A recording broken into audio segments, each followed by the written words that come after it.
போவது இங்கே இருக்கிறவர்களுக்கு ஒரு பிரயோஜனமாக இருக்கும் என்று அந்த தேவன் நடத்துதலில் நாங்கள் வந்திருக்கிறேன்.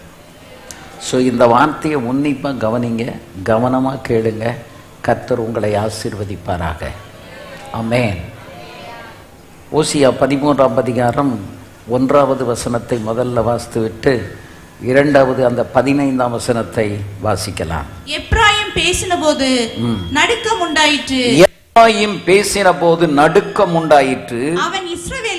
அவன் இஸ்ரவேலிலே மேன்மை பெற்றான். அவன் பாகால் விஷயத்தில் குற்றம் செய்து மடிந்து போனான். பிரசவ ஸ்திரீயின் வேதனை இல்ல 15. இவன் சகோதரர்களுக்குள்ளே ஜனம் பெருத்தவனாய் இருந்தாலும் கர்த்தருடைய காற்றாகிய கீழ்காற்று வனாந்திரத்திலிருந்து எழும்பி வரும். அதனால் அவனுடைய ஊற்றுகள் வற்றி போகும், அவனுடைய துறவு சுவரி போகும். அது இச்சிக்கப்படத்தக்க சகல பதார்த்தங்கள் உள்ள உத்தம பதார்த்தங்களையும் வாரிக்கொண்டு போகும். அல்லேலூயா, ஆமென். சில நேரங்களில் நம்முடைய ஆவிக்குரியவருடைய குடும்பங்களிலே ஏன் வறட்சி? அந்த தருத்திரத்துக்கு காரணம் என்ன? ஆகாரம் கூட இல்லாத அளவுக்கு ஒரு தருத்திரம் தாண்டவமாடி விடுகிறதே ஏன்? பல வருடம் நாம் விசுவாசிகளாய் இருந்த பின்பும் ஏன் அப்படிப்பட்ட ஒரு தருத்திரம், வறட்சி, ஒரு போராட்டம், a spiritual warfare, a great poverty, a great struggle? Why we are facing such troubles in our lives? நம்ம வாழ்க்கையில ஆவிக்குரிய ஒரு போராட்டத்தையோ ஆவிக்குரிய ஒரு வறட்சியவோ உலக பிரகாரமான ஒரு வறட்சி, இதெல்லாம் ஏன் நமக்கு வருகிறது? ஒரு ஏழ்மை, இப்படிப்பட்ட சூழ்நிலையிலே தள்ளப்பட்டு விடுகிறோம். வாய் அதை ஏன் என்று இந்த எப்ராயிமின் தன் மேன்மையை இழந்தான் பாருங்க. அது ஏன் என்று அந்த காரியத்தை பார்க்கும் போது இன்றைக்கு உங்களுக்கு அது விளங்கிக் கொள்ளும். அல்லேலூயா. ஆவிக்குரியவர்கள் ஆவிக்குரியவைகளை ஆவிக்குரியவர்களோடு சம்பந்தப்படுத்தி பேசி அந்த லிமிட்டுக்குள்ள நீங்க நின்னீங்கன்னா உங்களுக்கு வறட்சி வராது. ஆமென். உங்களுக்கு தடுமாற்றம் வராது. இன்றைக்கு ஆவிக்குரியவர்கள் தடுமாறுவதற்கு காரணம் என்ன? இவன் ஆவிக்குரிய ஊழியக்காரர்கள் கூட சில நேரங்களில் தடுமாற்றங்களுக்குள்ள போயிடுறாங்க. வாய்? ஒரு ஸ்டம்பிளிங், ஒரு தடுமாற்றம். ஏன் அப்படிப்பட்ட ஒரு தடுமாற்றம் வருகிறது? அதற்கு காரணம் என்ன? இனி அந்த தடுமாற்றம் இல்லாம இருக்கணும்னா என்ன செய்யணும்? எப்படி இருந்தா இந்த தடுமாற்றம் வராது? 55 ஆண்டுகளுக்கு மேலாக என்னுடைய ரட்சிப்பின் ஊழியத்தின் பாதையில ஒரு இடத்துல கூட ஒரு ஸ்டம்பிளிங் இல்லாம, ஒரு தடுமாற்றம் இல்லாம இன்றைக்கு வரைக்கும் கர்த்தர் நடத்தி கொண்டிருக்கிறார். அல்லேலூயா. ஒரு அல்லேலூயா கூட சொல்ல முடியாம இந்த கூட்டத்தில் நம்ம என்ன ஆசீர்வாதத்தை வாங்க போறோம்? ஆமென். அல்லேலூயா. அருமையான கர்த்தருடைய பிள்ளைகளே, நான் ரட்சிக்கப்பட்டு 55 ஆண்டுகள் தாண்டி விட்டது. நான் ஒரு சபையில போதகராகி கிட்டத்தட்ட 51 வருஷம் வந்துருச்சு. இத்தனை ஆண்டுகளாக ஒரு இடத்துல கூட ஒரு நாள் கூட தடுமாறல. சோதனையே வரலையா? ஏகப்பட்ட சோதனை. வியாதியே வரலையா? கொரோனாவிலலாம் செத்து தான் பிழைச்சோம். குடும்பத்தோட என்னுடைய பாஸ்டர் அம்மாவும் ஜப்பானில் மிஷினரியாக இருக்கிறவளும் மட்டும்தான் அந்த கொரோனாவில் உட்படலை. என் மருமகள் அந்த 3 பேர், மற்ற என் மகன், நான் ஆஸ்பத்திரியில் அட்மிட் பண்ணப்பட்டோம். 8th ரூமில் 5 நாள் ஐசியூவில் உயிர் போய் தான் வந்தது என்னுடைய மகனுக்கு. நான் ஒரு 5 நாள் இருந்து அதுக்கப்புறம் நான் வீட்டுக்கு வந்து 25 நாள் ஒரு அறைக்குள்ளே என்னை அடைத்து வைத்திருந்தார்கள். சூரிய வெளிச்சத்தை பார்க்கவில்லை. அல்லேலூயா. பாஸ்டர்மா மட்டும், ஏன்னா யாரையும் வீட்டுக்கு வேலை செய்கிறவங்களையும் உள்ள அனுமதிக்க முடியாது. என்னுடைய மூத்த மகள் மருமகன் மாடியில் 2வது மருமகன் மாடியில் தனி ரூமு, என்னுடைய மகள் ஒரு அறையில், பாஸ்டம்மா ஒரு அறையில், நான் ஒரு அறையில். ராத்திரி 12 மணிக்கு டிஸ்சார்ஜ் ஆகி வந்து நான் வீட்டில் இறங்கினேன். அப்படியே அறைக்குள்ளே போய் 25 நாள் சூரிய வெளிச்சத்தை பார்க்கல, என் மனைவியினுடைய முகத்தை பார்க்கல. அந்தந்த நேரம் கதவு தட்டப்படுகிற சத்தம் கேட்கும்போது வெளியில் பிளேட் இருக்கும், சாப்பாடை தட்டுவாங்க, எடுத்து சாப்பிட்டுட்டு தட்டை வெளியே வச்சிருவோம்.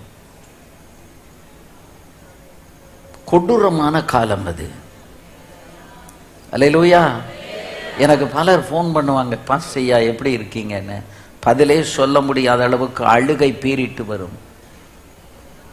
சரி பாஸ்டர் ஐயா நாங்கள் செபிக்கிறோன்ட்டு வச்சிருவாங்க. நான் என்னையை யோசித்து பார்ப்பேன், நான் எவ்வளோ தைரியமான ஒரு ஆள், எவ்வளோ போல்டாக பிரசங்கிக்கிறவன், நான் எப்படி இருக்கிறேன்னு கேட்கும்போது எனக்கு சொல்ல முடியலையே, அந்த அளவுக்கு உள்ள உடைவு.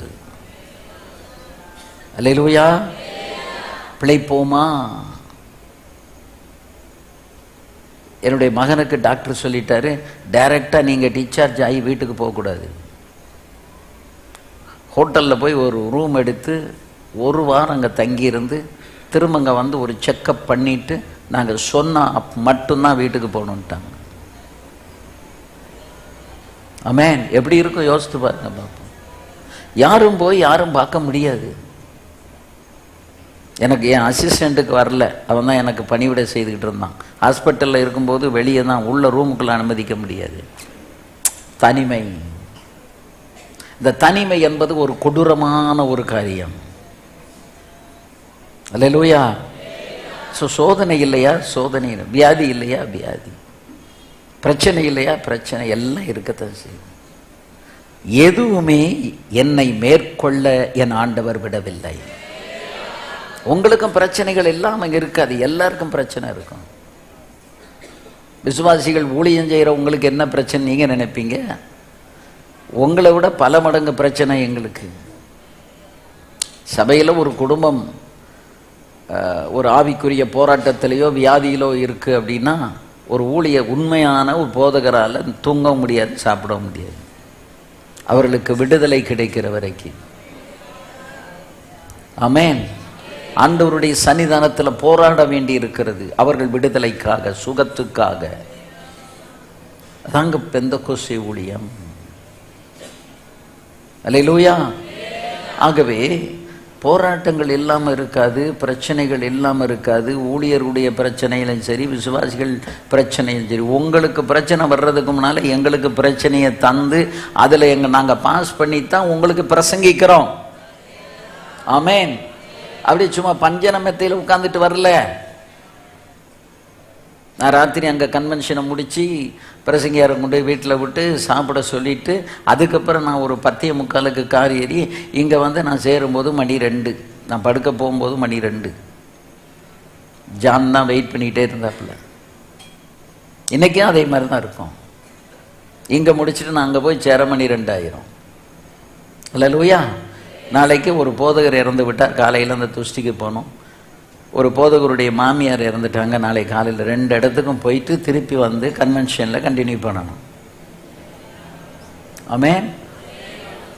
ஊழியங்களும் தலைக்கு மேலே இருக்குது. ஆனால் எல்லாவற்றுக்கும் மேலாக நாம் ஆராதிக்கிற கர்த்தர் அற்புதமாய் நம்மை நடத்தி கொண்டு வருகிறார். அல்லேலூயா.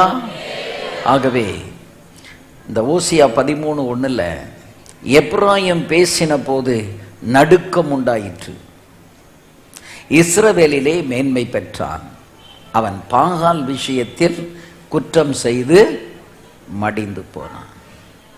இதுதான் இன்னைக்கு சப்ஜெக்ட் நமக்கு. அல்லேலூயா. இப்படிப்பட்ட மேன்மையானவன், ஜனம் பெருத்தவன் ஏன் மடிந்து போனான்?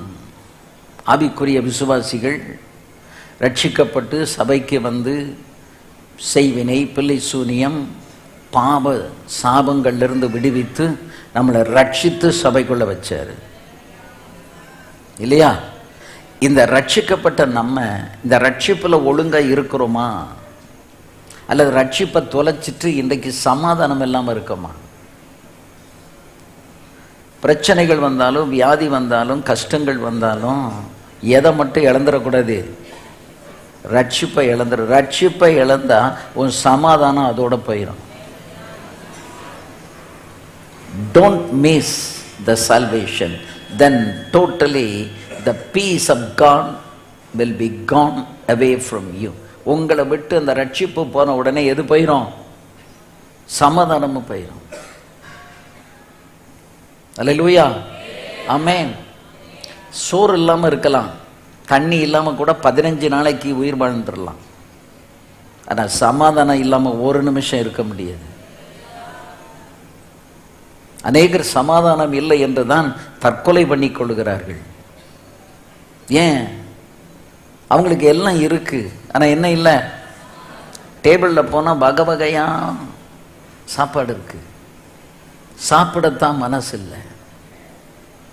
ஏன் சாப்பிட மனசு இல்லை? இருதயத்தில் என்ன இல்லை? சமாதானம் இல்லைன்னா வயிற்றுல பசி இருக்காது. வயிற்றுல பசி 3 நேரம் இல்லை 2 நேரம் பசி எடுத்து சாப்பிட்றீங்கன்னா அதே ஒரு பெரிய ஆசீர்வாதம். அதுக்காகவே 1000 தோத்திரம் படணும். அல்லேலூயா. ஸோ மழுங்கி போன ஜீவியம் செய்யக்கூடாது. மழுங்கி போகிற ஜீவியம் நம்ம செய்தோம் அப்படின்னா நமக்குள்ள இருக்கிற ரட்சிப்பை நம்ம இழந்துருவோம். ஆமென். அப்ப எப்ராயிம் பேசின போது நடுக்கம் உண்டாயிற்று அப்படின்னா எவ்வளவு பவர்ஃபுல் மேனா இந்த எப்ராயிம் இருந்திருப்பான். அல்லேலூயா. ஆதியாகமம் 41ஆம் அதிகாரம் 52வது வசனத்திலே இந்த எப்ராயிம் யோசேப்பினுடைய 2வது குமாரன். அவன் 2வது குமாரன் முதன்மையானவனாய் மாறினான். அதைத்தான் நம்ம வாசிக்கிறோம். நான் சிறுமைப்பட்டிருந்த தேசத்தில் தேவன் என்னை பலுக பண்ணினார் என்று சொல்லி இளையவனுக்கு எப்ராயிம் என்று பெயரிட்டார். பாருங்க, அவன் முதல்ல சொல்றது அவனை அறியாமலே எப்படி சொல்றான்? நான் சிறுமைப்பட்டிருந்த அந்த காலத்தில். சொல்லுங்க, வாசிக்குமா? தேவன் என்னை பலுக பண்ணினார் என்று சொல்லி இளையவனுக்கு எப்ராயிம் என்று பெயர் வைத்தான். அப்ப எப்ராயிம் என்னன்னா பலுகி பெருகுகிறவன் என்ற அர்த்தம். ஆமென். பெருக்கத்துக்குரியவன், a person of increase not decrease. குறைந்து போகிறவன் அல்ல. அவன் யாரு? பெருகுகிறவன், பலுகி பெருகுகிறவன். பெருக்கம் என்பது தேவன் நமக்கு தந்திருக்கிற ஒரு மகத்தான ஆசீர்வாதம். நம்ம நான் ஒரு ஆள் எங்க குடும்பத்தில் ரட்சிக்கப்பட்டேன். என்னுடைய தகப்பனாருக்கு பிறந்த பிள்ளைகள்ல 3 பெண்கள், நான் 1, 4 பேர்.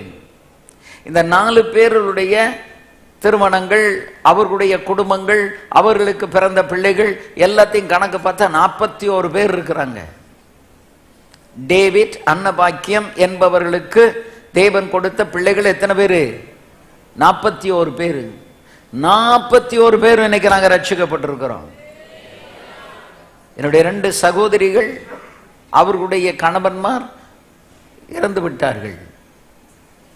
அவர்களுடைய மகனும் இறந்துட்டான். அவன் போதகர் தான். இறந்து போனாலும் அவர்கள் எல்லாரும் மீட்கப்பட்டவர்கள். ஒரு ஆளு கூட இன்னும் ரட்சிப்புக்கு வரணும்னு இல்லை. எல்லா பேரம் பேத்தி முதல் கொண்டு ஆண்டவர் ரட்சித்து இருக்கிறார். அல்லேலூயா. அதுதாங்க ஆசீர்வாதம். அதுதான் ஒரு ஆசீர்வாதம். நிறைய சொத்துக்களை வைத்துக்கொண்டு கோடிக்கணக்கா பெரிய பணக்காரனா இருக்கிறது ஆசீர்வாதம் கிடையாது. குடும்பத்தில் இருக்கிற எல்லாரும் ரட்சிக்கப்பட்டிருக்காங்களா? அந்த ரட்சிப்புக்கு என் தாய் தகப்பன் ரொம்ப என் தகப்பன் ரொம்ப படிக்கல, எழுத படிக்க தெரியும். தாய்க்கு படிக்கவே தெரியாது. she is completely an illiterate. படிக்காத ஒரு நபர். அந்த படிக்காத தாயின் கற்பத்திலே ஒரு பெரிய டாக்டரேட் வரைக்கும் படிச்ச ஒரு படிப்பாளிய கர்த்தர் பிறக்க பண்ணி இருக்கிறார் என்றால் அது எவ்வளவு பெரிய மகிமையான ஒரு காரியம். அல்லேலூயா. ஆமென். படிக்காதவர்களுக்கு நல்லா படித்து இன்னும் நான் படிக்கிறதுக்கு ஒன்றும் இல்லை. அந்த அளவுக்கு படிச்சு 2வது டாக்டரேட்டுக்கும் ஒரு 75% முடிச்சு வச்சிருக்கேன். அல்லேலூயா. அவ்வளவுக்கு படிக்கிறதுக்கு ஞானத்தையும் கிருபையும் தந்தாரு. ஆனா நான் பிறந்தது ஒரு படிக்காத தாய். அல்லேலூயா. என்னுடைய தகப்பனார் அடிக்கடி சொல்வாரு, எங்களை மாதிரி நீ இருக்க முடியாது, நீ பேனா பிடிச்சி எழுதணும், நீ நல்லா படிக்கணும். சின்ன வயசுல சொன்னது எனக்கு ஞாபகம் இருக்கு. இப்பொழுது நான் நினைத்து பார்க்கிறேன், என் தகப்பனுடைய வாயிலே அன்றைக்கு அந்த வார்த்தையை போட்டது தேவன். ஏனென்றால் நான் முன்னறிவில் உள்ளவன், முன் குறித்தலில் உள்ளவன். யாரை முன் குறித்தாரோ அவர்களை முன் அறிந்திருக்கிறார், யாரை முன் அறிந்தாரோ அவர்களை அழைத்தும் இருக்கிறார், யாரை அழைத்தாரோ அவர்களை மைமைப்படுத்தியும் இருக்கிறார். இங்க இருக்கிற நீங்கள் எல்லாரும் அவருடைய முன்குறிப்புக்குள் உள்ளவர்கள்.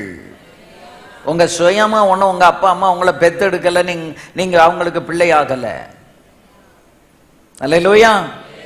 சோ இப்ப எப்ராஹிம் மனாசே என்ற 2 பிள்ளைகளை பெற்றான். எப்போ பெற்றான் தெரியுமா?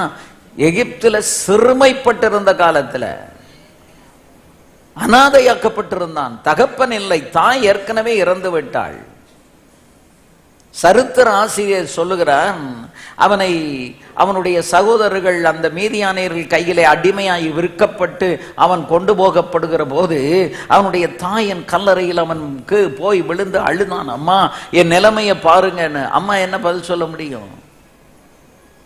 அந்த விலைக்கு வாங்கினவர்கள் அவனை அடித்து இழுத்து கொண்டு போனார்கள் எகிப்துக்கு. இந்த சிறுமையெல்லாம் கர்த்தர் பார்த்து கொண்டிருந்தார். யோசேப்பு, கொஞ்ச காலம் நீ சிறுமைப்பட வேண்டி இருக்கிறது, அதற்கு பின்பு எல்லாருடைய கண்களுக்கு முன்பு உனக்கு கொடுத்த சொப்பனம் நிறைவேறும்படி உனக்கு சுற்றிலே வந்து எல்லாரும் நின்று வணங்குவார்கள் என்று அன்றைக்கு ஆண்டவர் திரும்ப பேசல, ஆனா அவனை நடத்தினாரு. அல்லேலூயா. அவன் அங்கிருந்து போய் போத்திப்பார் வீட்டுக்கு போனா பெருமூச்சு விட்டாப்பா, இப்பமாவது ஒரு நல்ல ஒரு வாய்ப்பு கிடைத்தது. ஆனால் அது ரொம்ப நாளைக்கு நீடிக்கல. அது அவன் ஆத்துமாவுக்கு பங்கம் விளைவித்தால் அந்த போத்திப்பாருடைய மனைவி சரீரத்தை தீட்டுப்படுத்தி ஆத்துமாவை நஷ்டப்படுத்தினால் லாபம் என்ன என்று சொல்லி வஸ்திரத்தை விட்டு அவன் ஓடினான். இன்னைக்கு யாரு பாவத்தை விட்டு ஓடுறீங்களோ அவங்களுக்கு மேன்மை உண்டு, அவங்களுக்கு உயர்வு உண்டு, அவங்களை கர்த்தர் உயர்த்துவார், ஆசீர்வதிப்பார், உன்னை மேன்மைப்படுத்துவார். உன்னுடையவர்கள் எல்லாம் வந்து உன்னை பார்த்து ஆச்சரியப்படுவார்கள். உனக்கு தேவன் கொடுத்திருக்கிற மேன்மை அவ்வளவு பெரிய மேன்மையாக இருக்கும். நல்ல கையை தட்டி கர்த்தரை துதிங்க. ஆமென். கையை தட்டும் போது அந்த கனமும் மகிமையும் கர்த்தருக்கு போகுது. ஆமென். அருமையான தேவனுடைய பிள்ளையே, இவன் அந்த இடத்திலையும் நீடித்து இருக்க முடியல. 13 வருஷம் அவனுக்கு சிறைச்சாலை தான் கிடைத்தது. ஆனா அந்த சிறைச்சாலைக்குள்ள இந்த யோசேப்பினுடைய சரித்திரத்தை நம்ம படிக்கும் போது ஒரு நாள் கூட அவன் முறுமுறுத்ததோ அவன் வேதனைப்பட்டதோ ஏன் என்று ஒரு கேள்வி கூட கேட்கலங்கிறத நம்ம பார்க்கிறோம். அல்லேலூயா. ஏன் அப்படி ஒரு கேள்வி கேட்கல அப்படின்னு சொன்னா அதுக்கு காரணம் என்ன அப்படின்னு கேட்டீங்கன்னா, யோசேப்போட கர்த்தர் இருந்தார். உங்க கூட கர்த்தர் இருப்பாரானால் உனக்கு பாடுகளும் துன்பங்களும் கஷ்டங்களும் வரும்போது ஏன் என்ற கேள்வி வரவே வராது.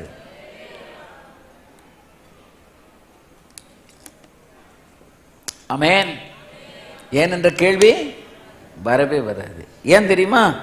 அது ஏன் என்ற அந்த கேள்வி கேட்காமலே கர்த்தர் உங்களோட இருக்கிறதுனால அந்த தேவ பிரசன்னம் உங்களை நிறைத்து கொண்டே இருக்கும். எங்க இருந்தா என்ன, வீட்டில் இருந்தா என்ன, சிறையில் இருந்தா என்ன, கர்த்தர் என்னோட இருக்கிறார், அதுதானே எனக்கு வேணும். நம்ம வேலைக்கு போனாலும் வீட்டில் இருந்தாலும் பிரயாணம் பண்ணாலும் எங்க போனாலும் யார் இருக்கணும்? வாயை திறந்து சொல்லுங்க, கர்த்தர் என் கூட இருக்காரான்னு பாருங்க.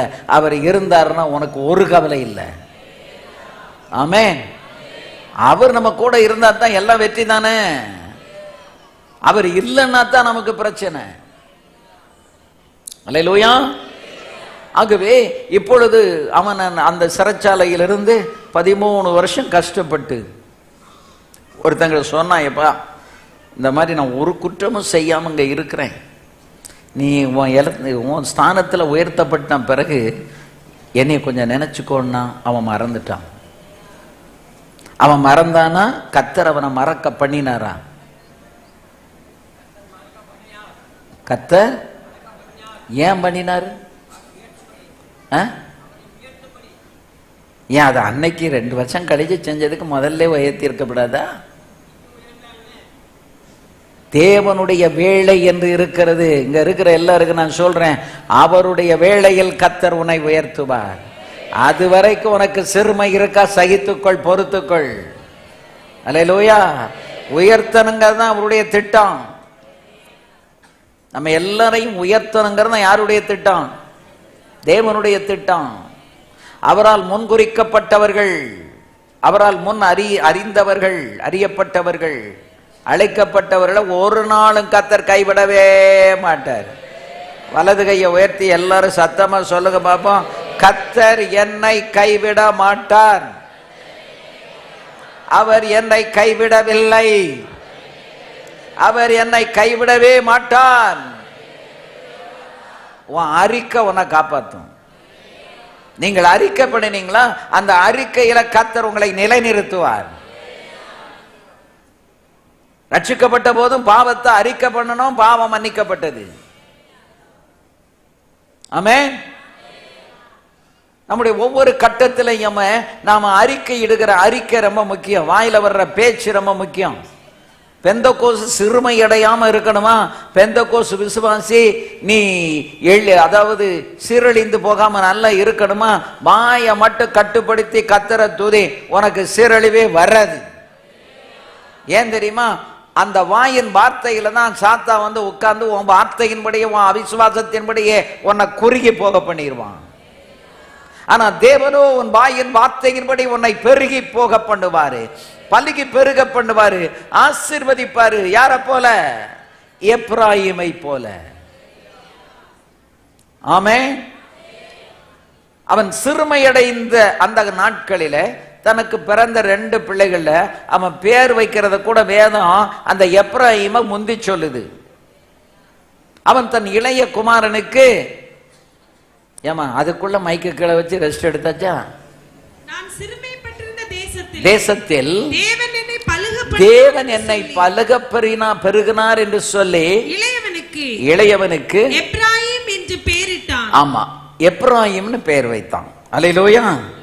எப்ராயிம்னா அர்த்தம் என்ன அப்படின்னு கேட்டீங்கன்னா 2 மடங்கு பலனளித்தல் அப்படின்னு அர்த்தம். எப்ராயிம்னா என்னது?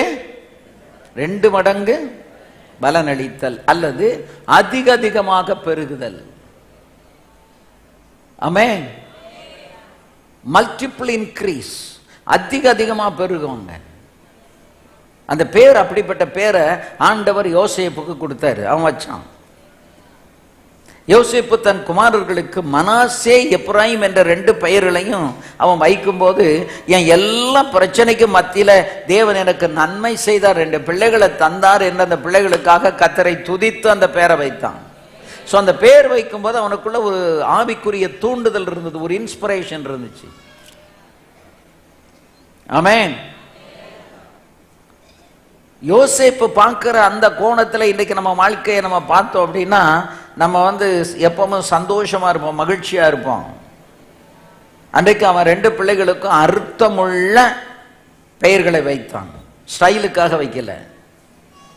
இன்னைக்கு நம்ம பிள்ளைகளுக்கு வந்து இதுல இருந்து கொஞ்சம், அதுல இருந்து கொஞ்சம், அப்படி கொஞ்சம் எடுத்து அப்பா பேரு, மாமா பேரு, அம்மா பேரு, எல்லா பேரையும் சேர்த்து மிங்கிள் பண்ணி வாயிலே வராத ஒரு பேரை வச்சிருக்கோம்.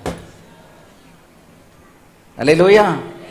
ஆனா அன்றைக்கு வேதத்துல பெயர் வைத்தவர்கள் எல்லாருமே இயேசு முதற்கொண்டு, இம்மானுவேல் என்றால் தேவன் நம்மோடு இருக்கிறார், கிறிஸ்து என்றால் அபிஷேகிக்கப்பட்ட. Every name has a great meaning. ஒவ்வொரு பெயருக்கு பின்னால ஒரு அர்த்தம் இருந்தது. அர்த்தம் இல்லாம பெயர் இல்ல. அர்த்தம் இல்லாத பெயரை உள்ளவங்க வாழ்க்கையே அர்த்தம் இல்லாம போயிடும். இந்த உலகத்துல உங்களையும் என்னையும் பிறக்க பண்ணி ரட்சித்திருக்கிறார் என்றால் our life has a meaning, our name has a meaning. அல்லேலூயா. நம்ம பேருக்கு பின்னால என்ன இருக்கு? ஒரு அர்த்தம் இருக்கு. எல்லாரும் உங்க பேருக்கு பின்னால இருக்கிற அர்த்தம் தெரியுமா? எனக்கே தெரிஞ்சு எழுதி வச்சிருக்கீங்களா உங்க பைபிள்ல? எத்தனை பேர் உங்க பேருடைய அர்த்தத்தை புரிஞ்சு எழுதி வச்சிருக்கீங்க? எங்க வீட்டுல பேர் வச்சாங்க, அந்த பேரை நாங்க சொல்லி கூப்பிட்டுக்கிட்டு இருக்கோம். ஆடா, உனக்கு ஒரு அர்த்தம் ஒழுங்க. அர்த்தத்தோட வச்சாங்களா இல்லையான்னு நீ பார்த்தா தானே தெரியும். அழகுக்காக வச்சாங்களா, ஸ்டைலுக்காக வச்சாங்களா பேரை? அல்லேலூயா. எதுக்காக பேர் வச்சாங்க? இவன் மனாசே எப்ராயிம்னு பேர் வச்சது என்னன்னா அதுல அர்த்தம் இருக்கு. There was a great meaning behind that name.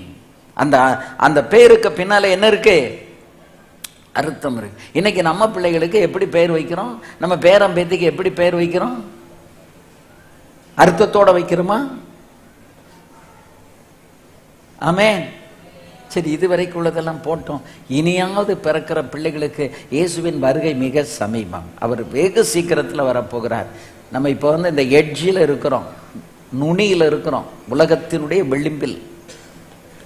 எந்த நேரத்திலும் இயேசு வருவார். எருசலேமிலே தேவாலயம் கட்டப்படுவதற்குரிய சகலமும் ரெடியாகிவிட்டது.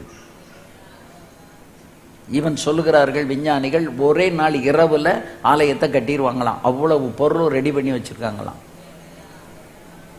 ஆசரிப்பு கூட தேவாலயத்தில் இருந்த படிமுட்டுகள் எல்லாமே ரெடியா இருக்கு. ஆசாரியர்களும் டிஎன்ஏ சோதனை பண்ணி யார் ஆசாரியன் அப்படிங்கிறதையும் தெரிந்தெடுத்து வச்சுட்டாங்க. சமீபத்தில் சிவப்பு கடாரி, த ஹீஃபர், அது பறந்துருச்சு. அதையும் பலி செலுத்திட்டாங்க.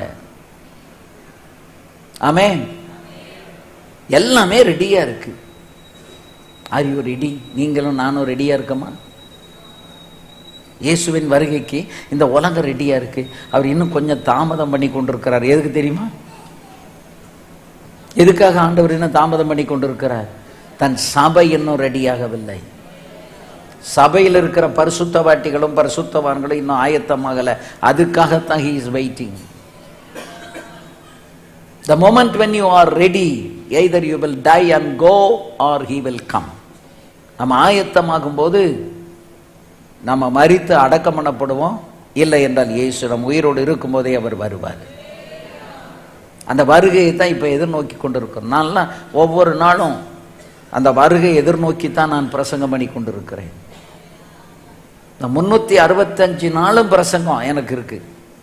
ஒரு நாள் கூட பிரசங்கம் இல்லாத நாளே கிடையாது. ஒரு மாதத்துக்கு 16 போதகர்கள் கூட்டம். தமிழ்நாடு முழுக்கும் 16 மாவட்டத்தில் சுற்றி சுற்றி ஒரு மாதம் 31 நாளைக்குள்ள 16 மாவட்டங்களை சுற்றிடுவேன். அல்லேலூயா. ஏன்னா கொரோனாவில் நான் போய் சேர்ந்துருக்கணும். எனக்கு உயிரை கர்த்தர் காப்பாற்றி கொடுத்தாரு.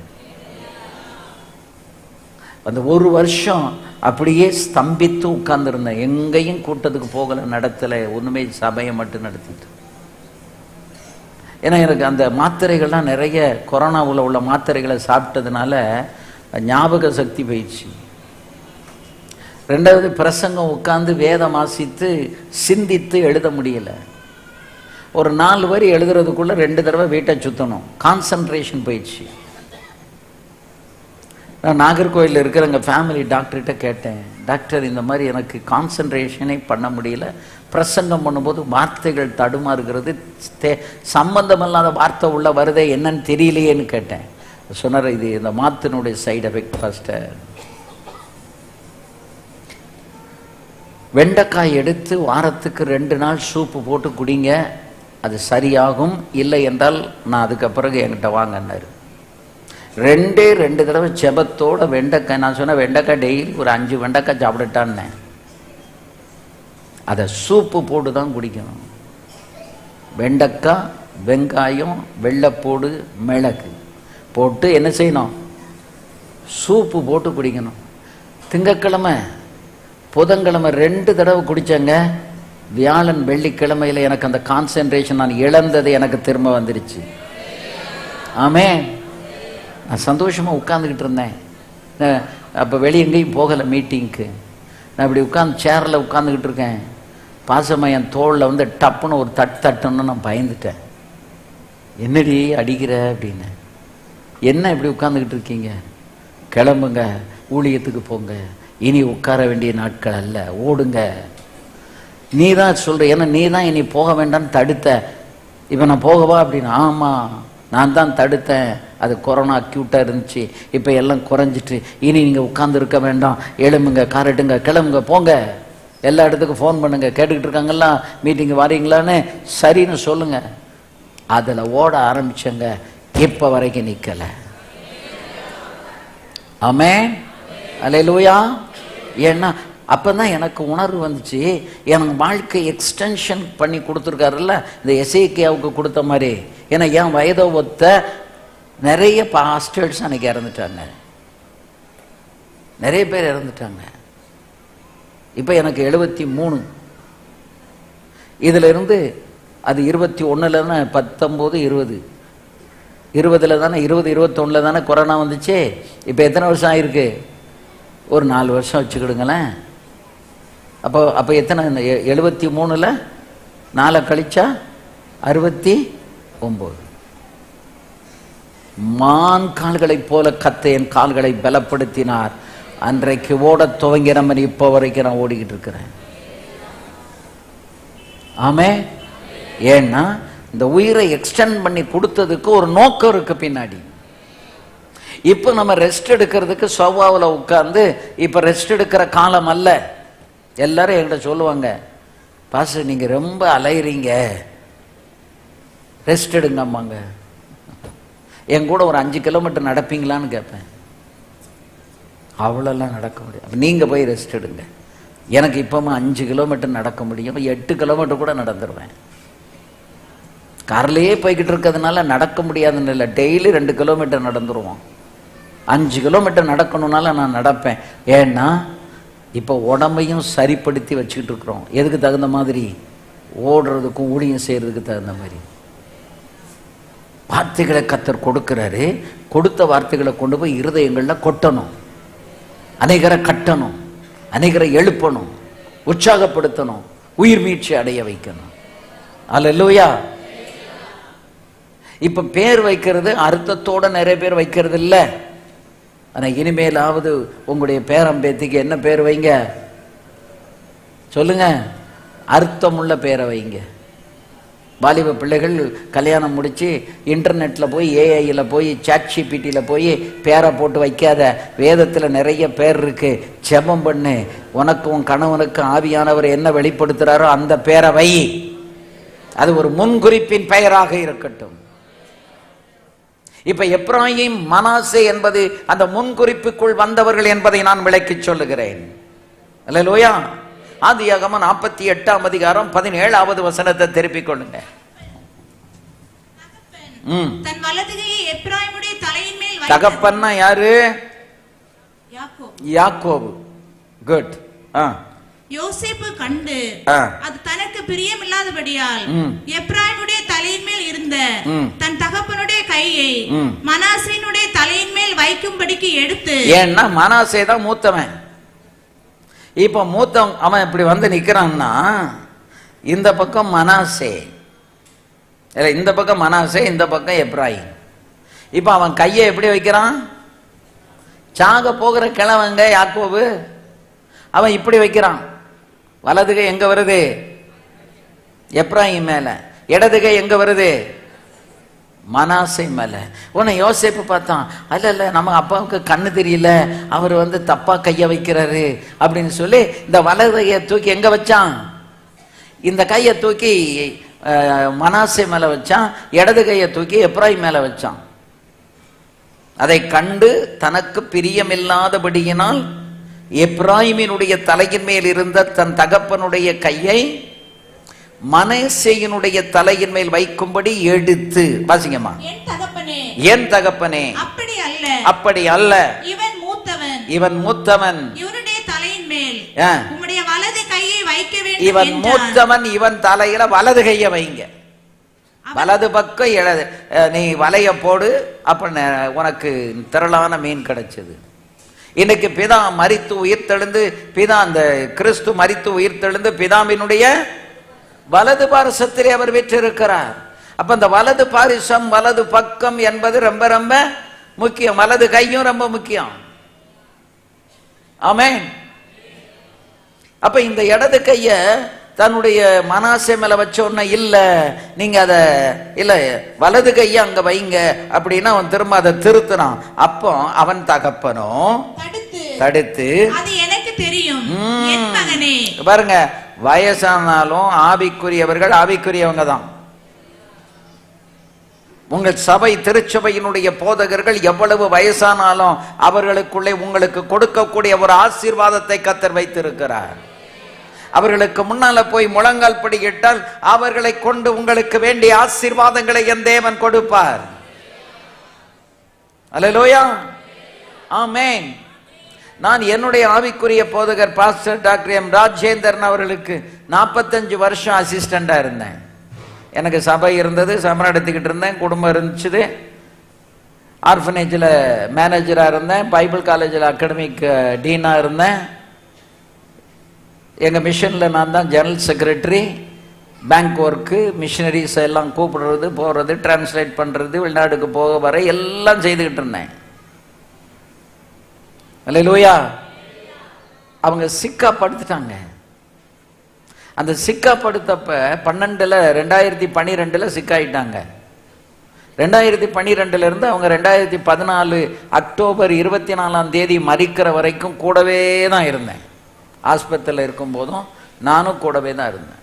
அவங்க ஆஸ்பத்திரியில் இருக்க, நான் வீட்டில் தூங்கலை.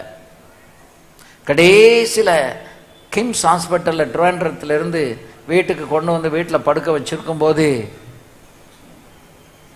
மறுநாள் இறக்க போகிறாங்க. ஆனால் யாருக்கும் தெரியாது. ஆனால் அங்கேருந்து ஹாஸ்பிட்டல் நைட்டில் டிஸ்சார்ஜ் வாங்கும்போது என்கிட்ட சொன்னாங்க, வீட்டுக்கு கண்டிப்பாக போயிடணும். 1 மாதம் ஆச்சு இங்கே வந்து, எனக்கு ஒரு முன்னேற்றமும் இல்லை, நான் நடந்து வந்தேன். இப்போ எப்படி என்னைய கொண்டு போக போகிறீங்க? நான் ஆம்புலன்ஸில் தான். அதுக்கு எதுக்கு ஆஸ்பத்திரிக்கு வரணும்? டிஸ்சார்ஜ் கேளுங்க, இன்னைக்கு நம்ம போயிடணும். டாக்டர்ஸ் டிஸ்சார்ஜ் கொடுக்க மாட்டேன்னாங்க. டிஸ்சார்ஜ் பண்ணுங்கன்னு சொல்லி வீட்டுக்கு வந்துட்டோம். வந்து காலை 4 மணிக்கு வீட்டுக்கு வந்தோம். வீட்டில் தண்ணி கொடுத்துக்கிட்டு இருக்கிறேன். அவங்க ஸ்பூனில் தண்ணி குடிச்சிக்கிட்டு இருக்காங்க. என்கிட்ட என் கன்னத்தை கிள்ளி கேட்டாங்க, கை வலிக்கா அப்படின்னாங்க. ஏன்னா 1 டம்ளர் தண்ணி 1 மணி நேரமாக குடிக்காங்க. கொஞ்சம் கொஞ்சமாக லங்ஸ் எல்லாம் அஃபெக்ட் ஆகிட்டு.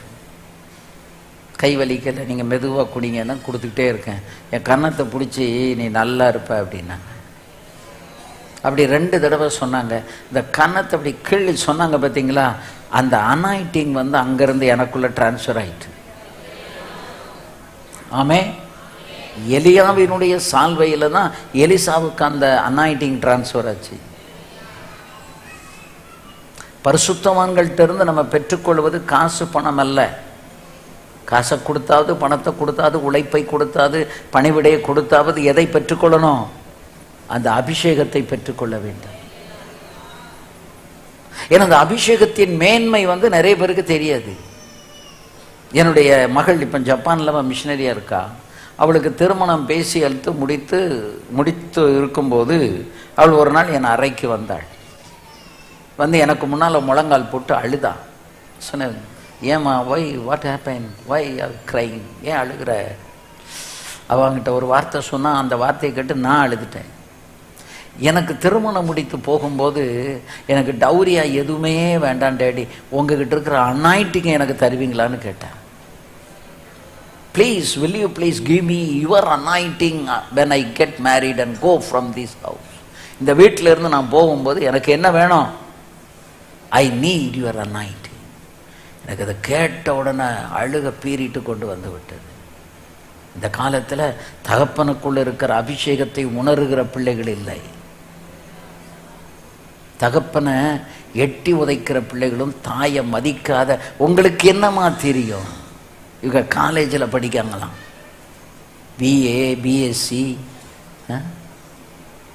BBA, EEE இதெல்லாம் படிக்கிறதுனால என்னமோ தலகீழ படிப்பு படிக்கிற மாதிரி நினச்சிக்கிட்டு தாயை பார்த்து, தகப்பனை பார்த்து, நீங்கள் இன்னும் ஐதரலி காலத்தில் இருந்த மாதிரி இருக்கீங்களே, உங்களுக்கெல்லாம் இது விளங்காது.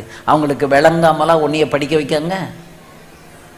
உன்னை விட எவ்வளவு ஞானம் இருந்தால் நான் கூலி வேலை செய்கிற மாதிரி என் பிள்ளை செய்யக்கூடாது, நான் செய்கிற இந்த டிரைவர் வேலையை என் பையன் செய்யக்கூடாது, நான் காட்டில் உழைக்கிற மாதிரி உழைக்கக்கூடாது, என் பிள்ளை நல்லா படிக்கணும்னு அவர்களுக்கு ஒரு ஞானம் இருக்குது. அது ஒன்று அறிவை விட 1000 மடங்கு பெரியது.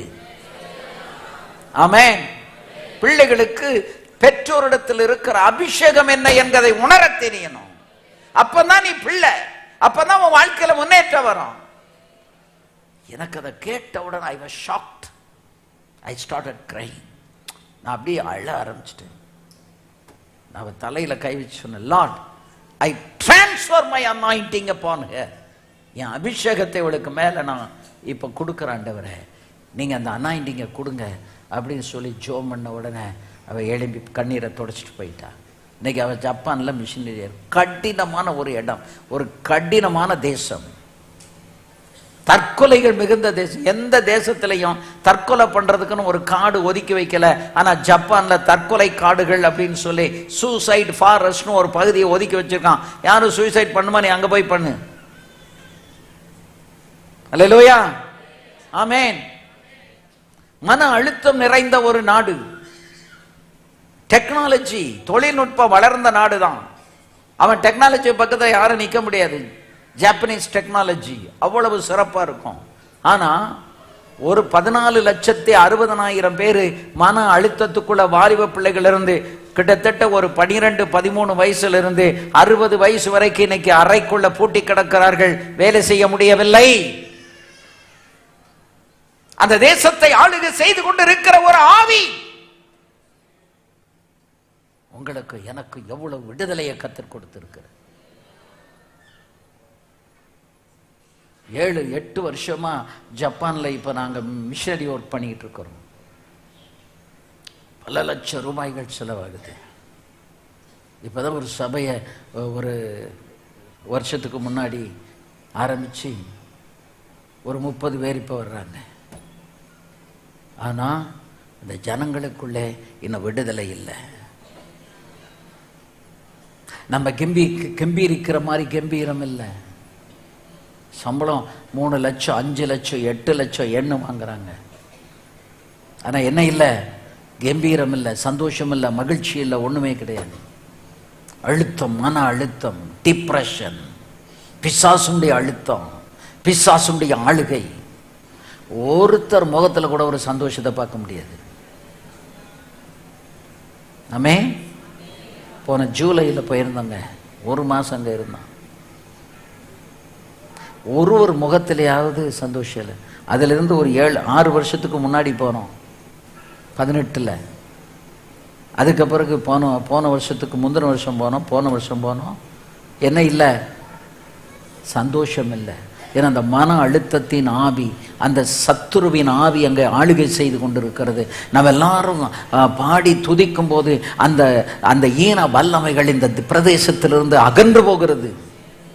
நீங்க இந்த சுத்தி இருந்து உங்க வீடுகளில் ஜெபிக்கிறீங்கல்ல, அதுல இந்த பகுதியில் இருக்கிற எல்லா அந்தகாரத்தின் ஆவிகளையும் கர்த்தர் நீக்கி போடுகிறார்.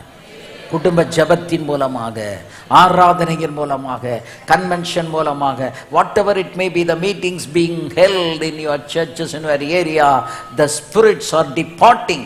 அங்கிருந்து நீங்க அது என்ன கூட்டம் வச்சாலும் சரி, அந்த கூட்டங்களின் மூலமாக பாடி துதித்து ஆண்டவனை ஆராதித்து மைமைப்படுத்தி பிரசங்கிக்கும் போதே எது ஓடுது? பொல்லாத ஆவிகள் ஓடுகிறது. ஆமென், அல்லேலூயா. இப்ப இந்த கையை எப்ராஹிம் மாத்தி வைக்கிறான். அப்ப அவன் சொல்றான், அது எனக்கு தெரியும் என் மகனே, எனக்கு தெரியும். இவனும் ஒரு ஜனக்கூட்டம் ஆவான், இவனும் பெருகுவான். இவனுடைய தம்பியோ இவனிலும் அதிகமாய் பெருகுவான்.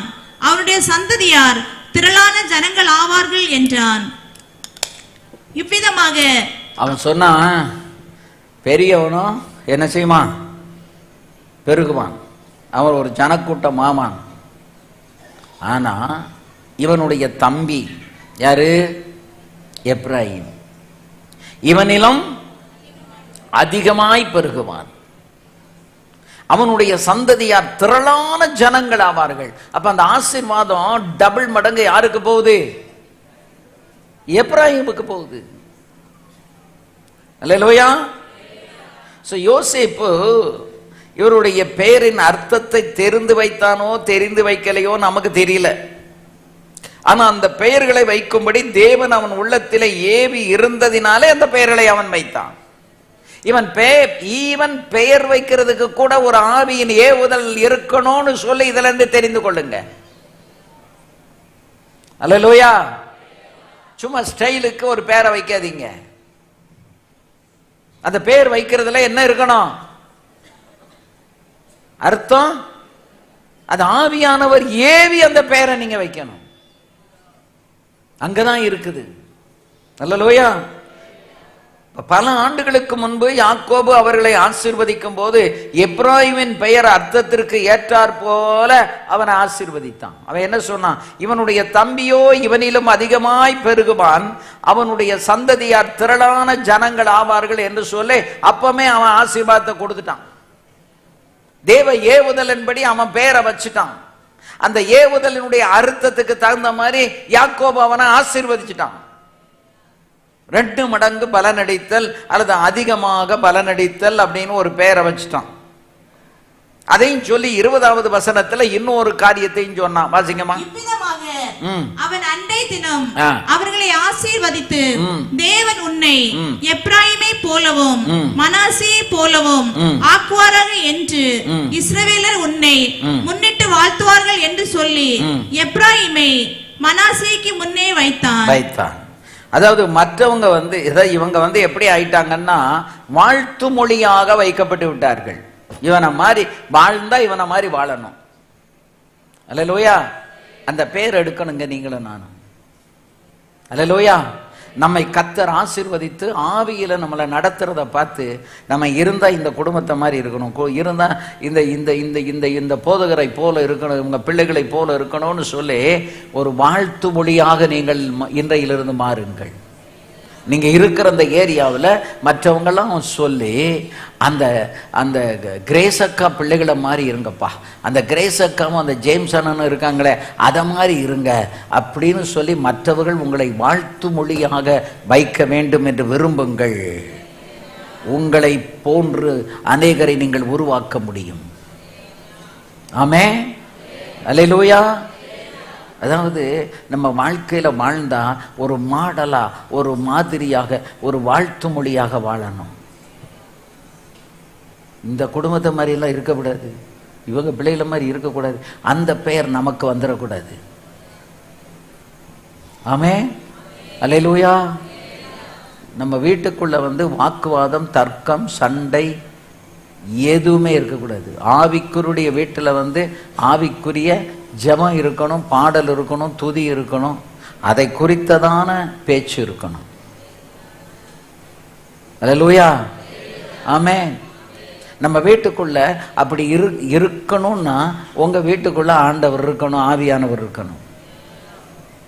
உங்க பெட்ரூம்ல ஆவியானவர் இருக்கணும், உங்க லிவிங் ரூம்ல ஆவியானவர் இருக்கணும், உங்க கிச்சன்ல ஆவியானவர் இருக்கணும், நீ நடமாடுகிற உன் காம்பவுண்டுக்குள்ள ஆவியானவர் இருக்கணும். நம்ம வீட்டை சுற்றிலும் யார் உலாவிக்கிட்டு இருக்கணும் சொல்லுங்க? ஆவியானவர் உலாவிக்கிட்டு இருக்கணும். இன்னைக்கு பெந்தகோசு குடும்பங்கள்ல குடும்ப ஜெபம் எல்லாம் இல்லாம போயிடுச்சு. கும்பகோணத்துல ஒரு நல்ல ஆவிக்குரிய ஒரு குடும்பம், ஒரு நாள் புருஷனுக்கு மனைவிக்கும் வாக்குவாதம், தர்க்கம் வந்துட்டு கரெக்டா 9 மணிக்கு முழங்கால் போட்டு ஜெபம் பண்ணுவாங்க. அன்னைக்கு ஜெபம் பண்ணல. பக்கத்து வீட்டில் ஒரு பிராமின் இருக்காரு. 9:10 வரைக்கும் பார்த்தாரு. 9:15 கதவை தட்டிட்டாரு. திறந்து பார்த்தா பக்கத்து வீட்டுக்காரு. ஜெபம் பண்ணலையான்னு கேட்டாரு. இவங்களுக்கு தூக்கி வாரி போட்டுருச்சு. இதெல்லாம் இப்போ பண்ணிடுதான். நமக்கு தான் மாய்மாலம் பண்ணி பழக்கம் தானே. பெந்தகோஸ்காரங்களை மாதிரி மாய்மாலம் பண்ணுறதுக்கு உலகத்தில் யாராலும் முடியாது. அல்லேலூயா. இந்த மாய்மாலம் எல்லாம் வேண்டாம். அவங்க சொன்னாங்க, நாங்கள் இப்போ ஜெபம் பண்ண போகிறோம் அப்படின்னு உடனே முழங்கால் போட்டு ஜெபம் பண்ணாங்க. அப்போ அவர் சொன்னார், தயவுசெய்து ஜெபம் பண்ணுங்க. நான் ஒரு நாள் தூக்கு போடுறதுக்கு கயிறை போட்டுக்கிட்டு இருக்கும்போது நீங்கள் பாட்டு பாடி ஜெபம் பண்ணீங்க. அந்த ஜெபந்தான் என்னை காப்பாற்றினது. அந்த இயேசு தான் என்னை காப்பாற்றினார். இவங்களுக்கு அந்த சாட்சியை கேட்டோம்னா அழுது நொறுங்கிட்டாங்க. ஐயா இப்போ நாங்கள் ஜெபம் பண்ணிடுறோம். அவர் போயிட்டார். இவங்க இங்கே முழங்கால் போடும்போது அவர் வீட்டில் முழங்கால் போட்டுப்பாராம். ஆமென். அந்த குடும்ப ஜெபத்துக்கு எவ்வளவு எஃபெக்ட் இருக்கு பார்த்தீங்களா?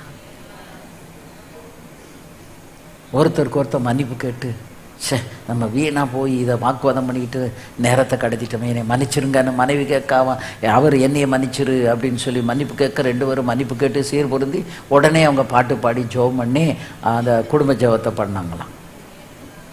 நடந்த காரியங்க. ஒரு நாள் கூட எதை விட்டுறக்கூடாது, குடும்ப ஜெபத்தை விட்டுறக்கூடாது. யூதர்களில் ஆண்கள் தான் குடும்ப ஜெபத்தை நடத்துவாங்க. இங்க நம்ம ஆண்கள் என்ன செய்வாங்க, நீங்க எல்லாரும் கூடி ஜெபம் பண்ணுங்க, இவர் பெரிய தோற மாதிரி வெளியே போயிடுவார். இன்னையிலிருந்து நான் சகோதரர்களுக்கு ரெக்வஸ்ட்டை கையெடுத்து கும்பிட சொல்றேன், நீங்க தான் அந்த குடும்ப ஜெபத்தை நடத்தணும். உங்க பிள்ளைகள்கிட்ட உட்கார்ந்து உங்க ஆதி அனுபவத்தை எப்படி நீங்க கர்த்தர் உங்களை ரட்சித்தார், எவ்வளவு சிறுமை வறுமையிலிருந்து. நான் காலையில் உங்களுக்கு சொன்ன பாருங்க, நான் பல நாடுகளுக்கு போனதெல்லாம் எனக்கு பெருமையே கிடையாது, அதை கூடலாம் இப்போ நான் நினைக்கவே மாட்டேன். ஆனால் இந்த வெங்காயம் தொட்டு கஞ்சி குடித்தேன் பாருங்க ஆரம்ப காலத்தில். 78 ஊழியத்தை ஆரம்பித்தேன். 75 to 78 பைபிள் காலேஜில் பெங்களூரில் படிச்சுட்டு வந்தேன். 78 வந்து ஊழியத்தை துவக்கின பொழுது ரொம்ப கஷ்டம். பழைய சோறும் எது வெங்காயமும். அதை இன்னும் நான் மறக்கல, அதை மறக்க முடியாது. நம்முடைய ஆரம்ப நிலையை மறந்தன்னா நீ பின்மாறிட்டேன்னு அர்த்தம். அந்த ஆரம்ப நிலையை நினைச்சாதான் இப்ப ஜெபம் வரும். இப்ப அந்த சபைக்கு ஓடி வருவான். கட்டுக்குள்ள கடந்தோம், பேய்க்குள்ளையும் பிசாசுக்குள்ளையும் கட்டுக்குள்ளையும் கடந்த போதே ஊழியக்காரிகள் வந்து முழங்கால் போட்டு போட்டு போட்டு போட்டு ஜோமணி அந்த கட்டுகளை உடைத்தார்களே. அதுக்கு பிறகு நான் ரட்சிக்கப்பட்டு சபைக்கு வந்தோம். இன்னைக்கு அது நமக்குள்ள இல்லாம ஆகா உள்ள வந்துருது. இந்த ஏழ்மை நிலை முதல் நிலையை பார், மறந்துராத. அதை நினைத்து கொண்டே இருந்தார். இன்னைக்கு கர்த்தர் உன்னை உயர்த்தி கொண்டே இருப்பார், உன்னை தூக்கிக்கிட்டே இருப்பாரு. அல்லேலூயா, ஆமென். ஆதி நிலையை ஒரு நாள் என்ன செய்யக்கூடாது, மறந்து விடக்கூடாது. ஆமென். அப்ப அவர்கள் ஒரு வாழ்த்து மொழியாக அவர்கள் மாற்றப்பட்டார்கள். அல்லேலூயா. மற்றவருடைய கண்களுக்கு முன்பாக நம்ம எந்த ஸ்தானத்தில் வைக்கணும், முந்தி வைக்கணுமா பிந்தி வைக்கணுமா அப்படிங்கிறதெல்லாம் தீர்மானிக்கிறது யாரு? தேவன். உன்னை அழைத்த தேவன், உன்னை ரட்சித்த தேவன். உன் ஸ்தானம் எது என்று அவருக்கு தெரியும். அதில் வைப்பார். அடக்கமாய் இரு, ஏற்ற காலத்திலே உன்னை அவர் உயர்த்துவார். நல்ல கையை தட்டி ஆமென் சொல்லி துதிங்க, அது அப்படியே நடக்கும். ஆமென். ஏற்ற காலத்திலே அவர் உன்னை உயர்த்தும்படி அவருடைய பலத்த கரத்தின் கீழ் அடங்கியிரு. ஆமென். அல்லேலூயா. அவருடைய சித்தத்தின் செய்கைக்கு நீ ஒப்புக்கொடு, கேள்வி கேட்காத. ஆமென். அல்லேலூயா. ஏன் ஆண்டவர் இப்படி பண்ணாரு, ஏன் இப்படி செஞ்சாரு, கேள்வி கேட்க நமக்கு உரிமை இல்லை. அப்படியே ஒப்பு கொடுத்து போயிட்டே இருந்தா ஏற்ற காலம் வரும் பொழுது நீ நினைக்கிறத விட 1000 மடங்கு கர்த்தர் உன்னை உயர்த்த அவர் வல்லவராக இருக்கிறார். ஆமென். வேதாகமத்தில் எப்ராயிம் அப்படின்னு சொன்னா, இந்த எப்ராயிம்ங்கிற அந்த வார்த்தைக்கு என்ன அர்த்தம் அப்படின்னா, ஒரு தனிப்பட்ட மனுஷனை அது குறிக்கவில்லை. அல்லேலூயா. அது ஒரு கோத்திரத்தையே குறிக்கிறது. எப்ராயிம் அந்த ஓசியாவில் அவர் சொல்றது முழுவதுமே அந்த கோத்திரம் முழுவதையுமே அவர் குறிக்கிறார். இன்னும் சொல்ல போனா கோத்திரத்தையும் தாண்டி வடதேசத்தில் இருக்கிற இஸ்ரவேலர் அத்தனை பேரையும் சேர்த்து சொல்லுகிறாரு. அவர்கள் அத்தனை பேருக்கும் ஒட்டுமொத்தமான ஒரு பெயர், என்ன பேரு? எப்ராயிம். அதாவது தேவன் உயர்த்தின பின் தேவனை மறந்த ஒரு தலைமுறையினுடைய அடையாளம் தான் இந்த எப்ராயிம். ஆண்டவர் உயர்த்தினார். நீங்க ஓசியான தீர்க்க தரிசன புஸ்தகத்தை வாசித்து பாருங்க. ஆண்டவர் எப்படி எகிப்து தேசத்திலும் உன்னை நான் விடுவித்து நான் உன்னை கொண்டு வந்தேன்னு எல்லாத்தையும் சொல்லுவார். அடிக்கடி ஆண்டவர் சொல்லுவார். ஏன் தெரியுமா? இஸ்ரவேல் ஜனங்கள் நன்றி கெட்ட ஜனங்கள், கர்த்தரை மறந்த ஜனம், தேவனை விட்டு விட்டு பாங்காலுக்கு பின்னாலே போன ஜனம். ஆனாலும் ஆபிரகாமுக்கு கொடுத்த வாக்குத்தத்தத்தின் நிமித்தம் இன்னைக்கு வரைக்கும் அந்த ஜனத்தை அவர் கைவிடலை. எகிப்துல அதாவது இஸ்ரேல் படி நடுவில் இருக்குன்னா இந்த பக்கம் சிரியா இருக்கு, அந்த பக்கம் எகிப்து இருக்கு. அல்லேலூயா. இந்த பக்கம் ஜோர்டான் இருக்கு. சுத்தி சுத்தி சுத்தி இந்த முகமதிய நாடுகள் இருக்கிறார்கள். அல்லேலூயா. எந்த நேரமும் அவர்களை பகைத்து கொண்டுதான் இருப்பார்கள். நான் இஸ்ரேலுக்கு போயிருக்கும் போது பைனாக்குலரை வச்சு நாங்கள் இஸ்ரவேலினுடைய ஒரு எல்லையில், அதாவது இந்த பக்கம் சிரியா மலை, அந்த பக்கம் சிரியா, நான் தெரியாத தினமும் அந்த பைனாக்குலர் எடுத்து இப்படி பார்த்துட்டேன். எங்கள் மிஷினரி உடனே என்னைய தட்டி, keep it inside, don't look, they will shoot you, shoot பண்ணிடுவாங்க, உள்ளே போடுங்க, இந்த பக்கம் அங்கே யூ கம் அவுட், அந்த இடத்த விட்டு வெளியே வாங்கன்னு கூப்பிட்டாரு. ஏன்னா அந்த சிரியா எல்லையில் யார் இருக்கா? விரோதிகள். யோர்தான் எல்லையில் யார் இருக்கா? விரோதிகள். எகிப்தின் எல்லையில் யார் இருக்கா? விரோதிகள். இவங்களை சுற்றில யார் இருக்கா? சொல்லுங்க. விரோதிகள் இருக்கிறார்கள். அவர்களுக்கு நடுவில், நெறிஞ்சு முள்ளுக்கு நடுவில் இருந்த மாதிரி இந்த இஸ்ரவேல் இருக்கிறது. இன்னைக்கு வரைக்கும் அவன் மேல கை வைக்க முடியல. ஏன் தெரியுமா? இத்தனைக்கும் மேசியாவை அதே அந்த எருசலேம்ல கொலை பண்ண கொலைகாரர்கள் யாரு? யாருங்க? இஸ்ரவேலர்கள். ஆனால் ஆபிரகாமுக்கு கொடுத்த வாக்குத்தத்தத்தின் நிமித்தம் இன்றைக்கும் அவர்கள் கைவிடப்படவில்லை. நம்முடைய தேவன் எவ்வளவு உண்மையுள்ளவர் தெரியுமா? உன்னை அழைத்த தேவன் உன்னை அழைக்கும் போது, உன்னை ரட்சிக்கும் போது உனக்கு ஒரு வாக்குத்தத்தம் கொடுத்திருப்பாரு. அந்த வாக்குத்தத்தத்தில் உண்மையுள்ளவர். உங்களை எல்லாம் அழைக்கும் போது ஒரு வாக்குத்தத்தம் உங்களுக்கு கொடுத்திருப்பாரு. அந்த வாக்குத்தத்தத்தில் இன்றைக்கும் அவர் உண்மையுள்ளவர். அல்லேலூயா. நம்ம கூட மறந்திருப்போம், அவர் மறக்க மாட்டாரு.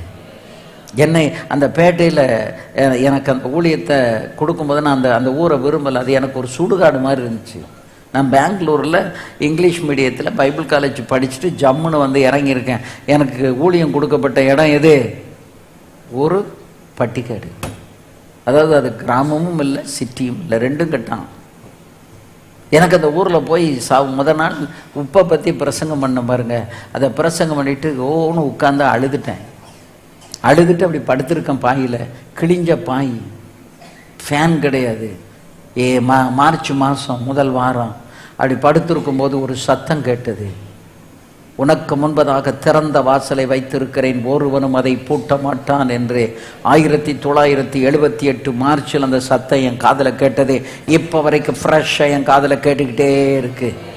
இத்தனை வருடமாக அந்த சத்தத்தின்படி, இந்த வாக்கு தத்தத்தின்படி எத்தனையோ சிறுமைகள், உபத்திரவங்களுக்கு நடுவில் என் தேவனாகிய கர்த்தர் என்னை அற்புதமாய் நடத்தி கொண்டு வருகிறார்.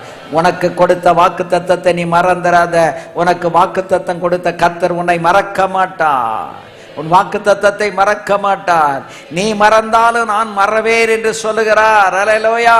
நீ உண்மையா இல்லாவிட்டாலும் நான் உனக்கு உண்மையா இருப்பேன் என்று அவர் சொல்லுகிறார். ஆபிரகாமுக்கு கொடுத்த அந்த வாக்கு தத்தத்தை இன்றைக்கு வரைக்கும் அவர் மறக்கவில்லை. ஆமென். இன்னைக்கு வரைக்கும் மறக்கல. இன்னைக்கு ஆபிரகாமை பார்த்து சொன்னாரு, உன்னை ஆசீர்வதிக்கிறவர்களை நான் ஆசீர்வதிப்பேன், உன்னை சபிக்கிறவர்களை நான் சபிப்பேன் அப்படின்னு ஆண்டவர் சொன்னார். அதுதான் அவனுக்கு கொடுக்கப்பட்ட வாக்குத்தத்தம். இன்னைக்கு ஏன் அமெரிக்கா இந்த இஸ்ரேலுக்கு முண்டி அடிச்சு உதவி செய்யறாங்கன்னு தெரியுமா? அந்த ரகசியம். இஸ்ரவேலுக்கு அமெரிக்கா உதவி செய்யலை அப்படின்னா அங்க உள்ள சீட்டு கிழிஞ்சிடும். அமெரிக்காவினுடைய ஆசீர்வாதம், பொருளாதாரம், உயர்வு எல்லாம் எதை வச்சு இருக்கு? இந்த யூதர்களை வச்சு தான். அமெரிக்காவில் இருக்கிற யூதர்கள் கையில் தான் அங்கே இருக்கிற பொருளாதாரம் இருக்குது, பிஸ்னஸ் இருக்குது, டெக்னாலஜி இருக்குது, சயின்ஸ் இருக்குது, சயின்டிஸ்ட்டு எல்லாருமே அவங்க தான். ஆமென். அல்லேலூயா. அதனால தான் எருசலேமின் சமாதானத்துக்காக வேண்டிக் கொள்ளுங்கள். இங்கிருந்து கொண்டு எருசலேமில் சமாதானம் வரட்டும் ஆண்டவரே என்று நம்மளை ஜெபிக்க ஆண்டவர் ஏவி கொண்டு இருக்கிறார். அல்லேலூயா. ஏனென்றால் அது வாக்குத்தத்தம் பண்ணப்பட்ட பூமி. நான் நிறைய நாடுகளுக்கு போயிருக்கிறேன், அங்கே இருக்கிற கனிகள் எல்லாம் புசித்து இருக்கிறேன். ஆனால் இஸ்ரேலில் போய் நின்று அந்த திராட்சை பழத்தையும் அந்த டேட்ஸு ஆப்பிள் இதை சாப்பிட்டா அவ்வளவு மதுரமாக இருக்குங்க. அந்த தேசத்தில் விளைகிறதுக்கு ஒரு தனி மதிப்பு இருக்குது, தனி ருசி இருக்குது. ஏன்னா அது தேவன் வாக்குத்தத்தம் பண்ணின தேசம். ஆமென், அல்லேலூயா. ஆகவே இந்த எப்ராம் என்று குறிப்பிடுவது அந்த இஸ்ரவேலர் வடதேசம் தென் தேசம் என்று ரெண்டாக பிரிந்ததல்லவா? அந்த ரெண்டாக பிரிக்கப்பட்ட அந்த தேசத்துல இந்த வடதேசத்தினுடைய 10 கோத்திரத்தின் ஒட்டுமொத்த அடையாளம் தான் எப்ராயிம். ஆமே, நீங்க இருக்கிற இடத்துல நீங்க மட்டும் ரட்சிக்கப்பட்டிருந்தீங்கன்னா உங்க சபைக்கே நீங்க ஒரு ஆள் தான் அடையாளம். ஆவிக்குரிய குடும்பம், ஒரு குடும்பம் ஒரு இடத்துல இருக்குன்னா அந்த குடும்பம் தான் இந்த எல்லையில இந்த சபைக்கு, இந்த திருச்சபைக்கு அல்லது நீங்க போற சபைக்கு அடையாளம் என்பதை மறந்துவிடக்கூடாது. ஆமே, அல்லேலூயா. ஆகவே எல்லா கோத்திரத்திலையும் வலிமையான கோத்திரம் எது தெரியுமா? பலனுள்ள கோத்திரம் எது தெரியுமா? எப்ராயிம் கோத்திரம். இந்த வடதேசத்தினுடைய வட இஸ்ரவேலினுடைய அரசியலையும் ஆன்மீகத்தையும் தலைமையாக கொண்டது எது? இந்த எப்ராயிம். அல்லேலூயா. அது ஒரு சிம்பாலிக் மீனிங், ஒரு அர்த்தம். எப்ராயிம் இந்த ஓசியா 13ஆம் அதிகாரத்தினுடைய பின்னணியில் இந்த எப்ராயிமை குறித்து அவர் சொல்லும்போது அவர் ஒரு 3 விஷயத்தை சொல்றார். ஒன்று, அவர் என்ன சொல்றார் தெரியுமா? அடிமைத்தனத்திலிருந்து, எகிப்திலிருந்து உன்னை நான் என்ன செய்தேன்? விடுவித்தேன் என்று சொல்லுகிறார். அப்படி அது எதை ஞாபகப்படுத்துறார்னா ரட்சிப்பை ஞாபகப்படுத்துகிறார். அல்லேலூயா. அந்த எகிப்து அப்படின்னாலே உலகம், பாவம். அந்த பாவத்திலிருந்து மீட்டெடுக்கப்பட்டது தான் எது? எகிப்திலிருந்து வெளியேறிய அனுபவம். அங்கதான் இந்த பஸ்கா ஆட்டுக்குட்டி ரத்தத்தை அந்த நிலைக்கால்களிலே பூசின பொழுது அந்த சங்கார தூதன் அவர்கள் வீடுகளுக்கு என்ன செய்யல? வரல. இன்னைக்கு உங்க மேல என் மேல ஆண்டவருடைய ரத்தம் பூசப்பட்டு இருக்கு. அதனாலதான் சாத்தானுக்கு நம்ம மேல என்ன இல்லை? அதிகாரம் கிடையாது. யாரு பாவத்தை அறிக்கையிட்டு ரட்சிக்கப்பட்டீங்களோ, சிலர் ரட்சிக்கப்படாமலே ஞானசானம் எடுத்திருப்பாங்க. சமீபத்தில் போன மாதத்தில் ஜப்பானில் ஒரு பிள்ளைக்கு 14 வருஷமாக பிசாசு பிடிச்சிருக்கு. அவள் போராடிக்கிட்டே இருக்கிறா. ஆனால் அவள் ஒரு 6-7 வருஷத்துக்கு முன்னாடி அங்கே போய் ஒரு சபைக்கு போன உடனே அவங்க இவ ரட்சிக்கப்பட்டாளா, ரட்சிப்பை பற்றி சொன்னாங்களா? ஒன்றும் கிடையாது. டக்குன்னு ஞானசானம் கொடுத்துட்டாங்க. அது ஒரு பிலிப்பினோ சபை. அந்த சபையில் போன உடனே இவளுக்கு ஞானசானத்தை கொடுத்துட்டாங்க. இப்போ ஞானசானம் எடுத்த உடனே இவன் என்ன நினச்சிக்கிட்டு இருக்காருன்னா இப்போ நம்ம விசுவாசின்னு நினச்சிக்கிட்டு இருக்கா. ஆனால் என்ன செய்யப்படலை? ரட்சிக்கப்படலை. இவளுக்குள்ள பேய் உள்ள போயிட்டேன். எப்போ இருக்கான்? 14 வருஷமா அந்த பேய் உள்ள உட்காந்துக்கிட்டு இருக்கு. எங்கே இருக்கு? கற்ப பைக்குள்ள உட்காந்துக்கிட்டு இருக்கு. 1ஆம் தேதி அவள் டோக்கியோவுக்கு, கோபேங்கிற இடத்துலேருந்து டோக்கியோவுக்கு ஆராதனைக்கு வந்திருக்கும் போது என்னுடைய மகள் மருமக அவங்க பாஸ்டர் இருக்காங்கல்ல, அவங்க வீட்டில் வச்சு இவளுக்கு ஜெபிக்கும் போது அந்த பிசாசு வெளிப்பட்டுருச்சு. அது வரைக்கும் மறைமுகமாக இருந்த பிசாசு என்னஞ்சிட்டு வெளிப்பட்டு ஒரே அலறல் சத்தம். அவங்க அதை விரட்டி அவளை அனுப்பிட்டாங்க. ஆனாலும் விரட்டினவுன்னு போயிடுச்சு, திரும்ப வந்துட்டு. ஒரு நாள் கூப்பிட்டு நம்ம இந்த மாதிரி ஜெபம் பண்ணணும், நீங்களும் இந்த ப்ரேயரில் ஜாயின் பண்ணிடுங்க ஈவினிங் அப்படின்னு சொல்லிட்டு நான் அங்கே அந்த பாஸ்டர்மா நாங்கள் 4-5 பேரும் அவளுக்காக டெய்லி ஜெபம் பண்ணிக்கிட்டே இருந்தோம். அப்போ ஒரு நாள் கடுமையான போராட்டம். நாங்கள் எங்கே இருக்கோம்? இங்கே இருக்கோம். அவங்க எங்கே இருக்காங்க? டோக்கியோவில். அவன் எங்கே இருக்கா? கோபையில். டோக்கியோவிலேருந்து 400 கிலோமீட்டருக்கு அந்த பக்கம். நான் இந்தியாவில் இருக்கேன்.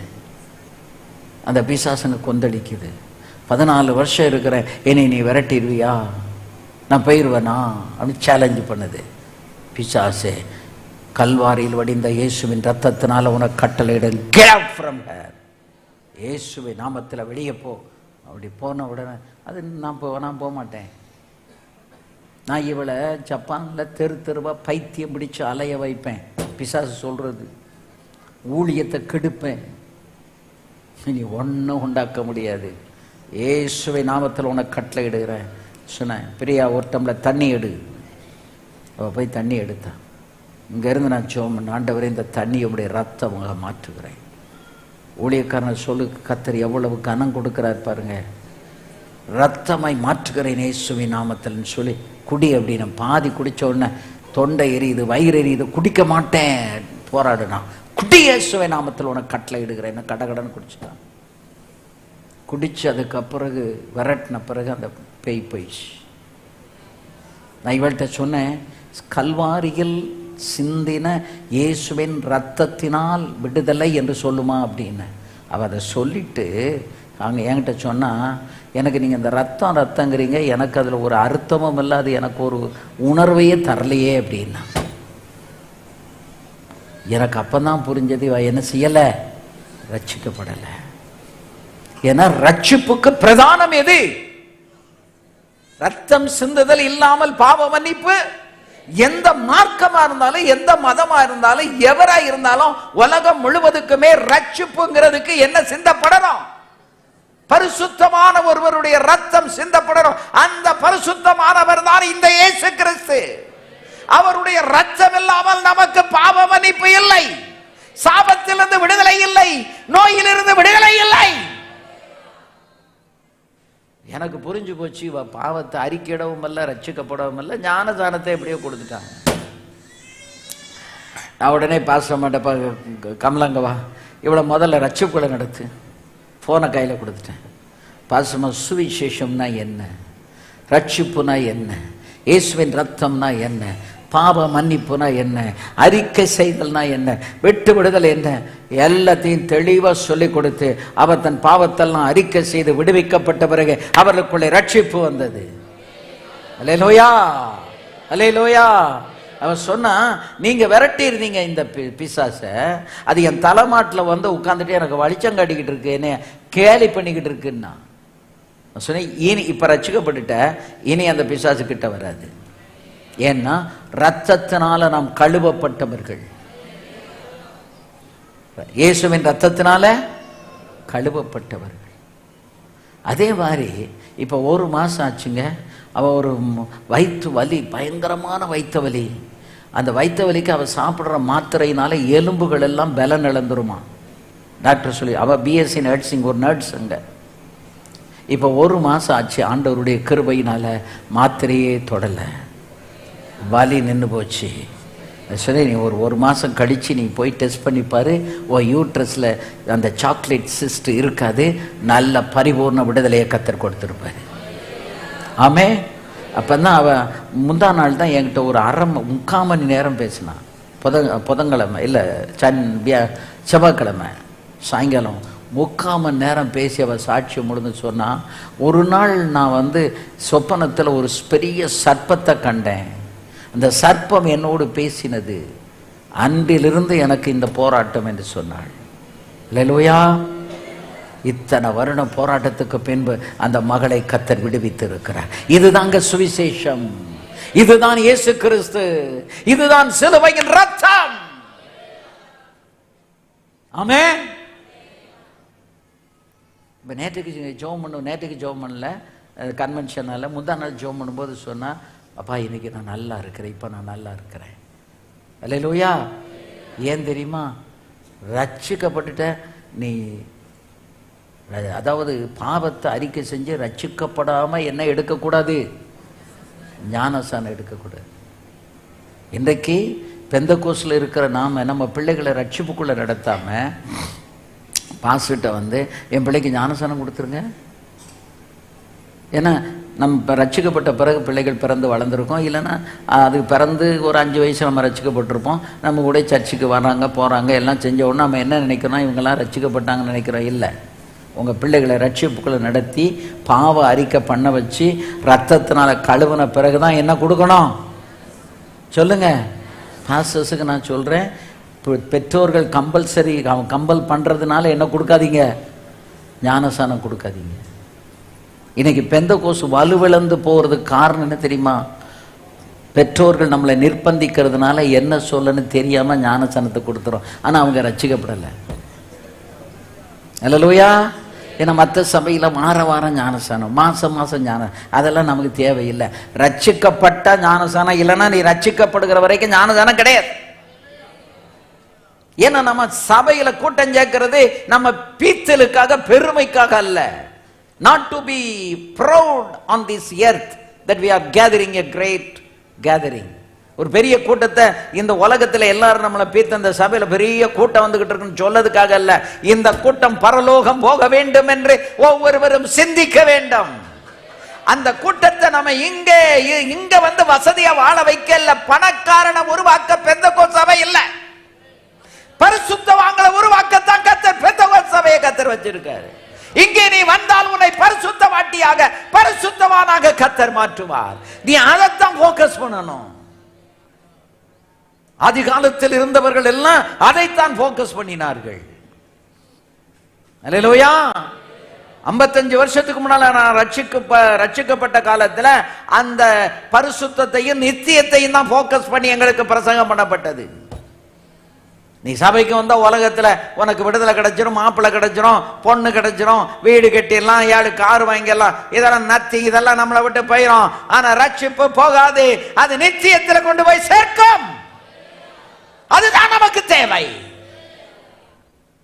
சபைக்குள்ள வந்து பிரசங்கங்களை கேட்டு ஒரு நாள் அதால தேஞ்சு பாலிஷ் ஆக்கப்பட்டு நித்தியத்துக்கு போய் சேரணுங்க. அதுக்கு தான் நோக்கம். இந்த கன்வென்ஷனுடைய நோக்கம் தான். உங்ககிட்ட இருக்கிற சின்ன சின்ன குறைகள், உன்னை அறியாமல் ஒட்டி கொண்டு இருக்கிற குறை, நீ உன்னை அறியாமலே வாக்குவாதம், தர்க்கம், சண்டை, கணவனோட, மனைவியோட, பிள்ளைகளோட, பக்கத்து வீட்டோட இருக்கிறதெல்லாம் நீ விட்டாத்தான் உனக்கு மீட்பு. அல்லேலூயா. அவங்க சண்டை போடலாம், நம்ம போட முடியாது. அவங்க வாக்குவாதம் பண்ணலாம், தர்க்கம் பண்ணலாம், நம்ம பண்ண முடியாது. அல்லேலூயா. அதை நாம் விட்டு விட வேண்டும். அப்பந்தான் நமக்கு விடுதலை. அல்லேலூயா. நேற்றுக்கு ஒரு டாக்டர் என்னை பார்க்க வந்தாங்க. கல்யாணம் முடிச்ச நாள்ல இருந்து கணவன் மனைவி பேச மாட்டாங்களா. அவங்க ரொம்ப வேதனைப்பட்டாங்க. நான் எடுத்த உடனே எனக்கு முன்னாலே பாசமாக பேசிட்டாங்க. அதுக்கு பிறகு தான் என்கிட்ட வந்தாங்க. அவங்க சொன்னதும் நான் சொன்னதும் ஒரே பாயிண்ட சொன்னேன். Please forgive your husband. உங்கள் கணவனை நீங்கள் மனதார மன்னிச்சிருங்க, உங்களுக்கு விடுதலை கிடைச்சிரும். ஆமே. இன்னைக்கு யாராவது மற்றவங்கள மன்னிக்க முடியாமல் இருந்தீங்கன்னா, நீ மன்னிக்கிற வரைக்கும் உனக்கு விடுதலை கிடைக்காது. வியாதியிலிருந்து கிடைக்காது, சாபத்திலிருந்து கிடைக்காது, நோயிலிருந்து கிடைக்காது. மன்னிப்பு கேட்க மாட்டோம், நம்மளை தாழ்த்த மாட்டோம்.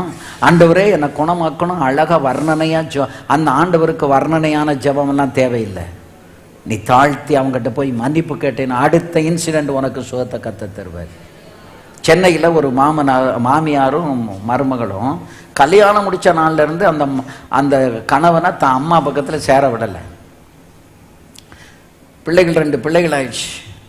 இந்த கணவனை தன் கைக்குள்ளே வச்சு மாமியார்கிட்ட பேச விடுறதில்ல, போக விடுறதில்ல, மாமியார் அங்கே வர விடுறதில்ல. அப்படி இருந்தா திடீர்னு அவளுக்கு ஒரு வியாதி வந்துருச்சு. அது என்னன்னா 5 நிமிஷத்துக்கு ஒரு தடவை யூரின் பாஸ் பண்ணிக்கிட்டே இருக்கணும். எங்கெல்லாமோ டாக்டர்கிட்ட போய் பார்த்தாங்க, சுகமாகலை. எல்லா மருத்துவத்தையும் பார்த்துட்டு கடைசியில் ஏஞ்சலிக்கான ஒரு சிஸ்டர் கேத்தலிக்லேருந்து ரட்சிக்கப்பட்டு சென்னையில் இருக்காங்க. அவங்க ஒரு கூட்டம் நடத்துவாங்க, இதை மாதிரி ஒரு ஹீலிங் மீட்டிங். அந்த கூட்டத்துக்கு 2 நாள் வந்து அவங்க உட்காந்துக்கிட்டு இருக்காங்க. அப்போ ஒரு செஷனில் அந்த அம்மா சொன்னாங்க, நீ யாரை மன்னிக்கலையோ அந்த அவங்கள அதாவது யார்கிட்ட நீ மன்னிப்பு கேட்டு சீர் பொருந்தலையோ அவங்ககிட்ட நீ மன்னிப்பு கேட்காத வரைக்கும் உனக்கு சுகம் கிடைக்காது அப்படின்னு சொல்லிட்டாங்க. அப்போ தான் இவளுக்கு குத்துது. ஐயோ, நம்ம மாமியார்கிட்ட இவ்வளோ நானும் போராடிக்கிட்டு இருக்கமே, அதனால தான் இப்படி நமக்கு இருக்குதோ அப்படின்னு. ஆண்டவரே, நான் எங்கள் மாமியார்கிட்ட நான் அந்த செஷன் முடிஞ்சு போன உடனே ஃபோனில் கேட்டுட்டு நேராக போய் காலில் விழுந்துருவேன். எனக்கு எப்படியாவது இந்த போக்கிலிருந்து என்னை விடுவீங்கன்னு சொல்லி அழுது அவள் ஜெபம் பண்ணான். இந்த செஷன் முடிஞ்சது. வெளியே போனால் ஃபோன் எடுத்தா அத்தனை முதல்ல கூப்பிடுதா. இது வரைக்கும் நீ செத்தேன்னு சொல்லிக்கிட்டு இருந்தவா இப்போ தான் என்ன சொல்லுதா, அத்தேங்க சொல்லுமா, என்னை மன்னிச்சிருங்க. எடுத்த உடனே என்ன கேட்கா, மன்னிப்பு கேட்க. மன்னிச்சிட்டாமா, நான் நேராக வரேன், இப்போ மீட்டிங் நேரம் ஆகிட்டுன்னு வந்துட்டா. இவன் மனசில் ஒப்பு கொடுத்த பாருங்க கத்தர்கிட்ட. அந்த நிமிஷத்துலேருந்து அது வரைக்கும் யூரினே வரல. இவன் அப்படி பார்க்குறான், எனக்கு இது வரைக்கும் யூரினே வரலையே. வர்றதினே சாபம் போயிடுச்சு, வியாதி போயிட்டு. உடனே புருஷன்கிட்ட சொன்னா, மத்தியானம் லஞ்ச் டைமில் நான் இப்படி உங்கள் அம்மாட்ட போய் கேட்டேங்க, எனக்கு இப்போ நல்ல விடுதலை ஆயிடுச்சு, நான் இப்போ ரொம்ப நேரம் ஆயிட்டு, எனக்கு ஒரு பிரச்சனை இல்லை. வீட்டுக்கு போன உடனே சட்டி புட்டி கட்டிக்கிட்டு நேராக மாமியார் வீட்டுக்கு போய் காலில் விழுந்துட்டா. ஏன்னா இப்போ மாமியாரை பகைச்சா திரும்ப அந்த நோய் வந்துடும். இது சாபத்தின் நோய். அல்லேலூயா. மன்னிப்பு கேட்டா அடுத்த நிமிஷத்துல இன்ஸ்டன்ட் ஹீலிங், சர்வாங்க விடுதலை. இன்னைக்கு பெந்தகோஸ்ல ஒருத்தர் தாழ்த்துறதுக்கு நமக்கு அவ்வளவு மடியா இருக்கு. ஆமே, தாழ்த்துறது கிடையாது, தாழ்மையா இருக்கிறது இல்லை, மன்னிப்பு கேட்கறது இல்லை, சீர் பொருந்துறது இல்லை, ஒன்றும் கிடையாது. வெள்ளையும் சொல்லையுமா வந்துடுவோம்.